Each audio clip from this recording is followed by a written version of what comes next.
Hello বন্ধুরা, চলে এলাম নতুন একটা ভিডিওর সাথে। দেখুন এখানে কি কি রান্না হচ্ছে।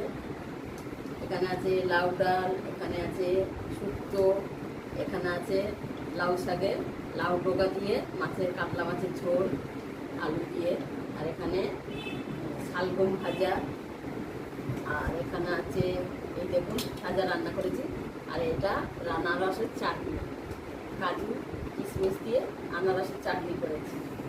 আর এখানে ভাজা মেনু করেছি, সব এখানেই আছে। চলুন আজকে খাওয়া যাক। আর এখানে আছে সাদা ভাত, এতে বন্ধুরা দেখেন আসতে। চলুন, এই হচ্ছে মেনু।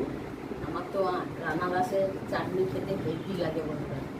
আর এই যে কাতলা মাছ ঝোল করেছি লাউ শাকের ডগা দিয়ে, আলু দিয়ে, টমেটো দিয়ে, হেভি লাগে।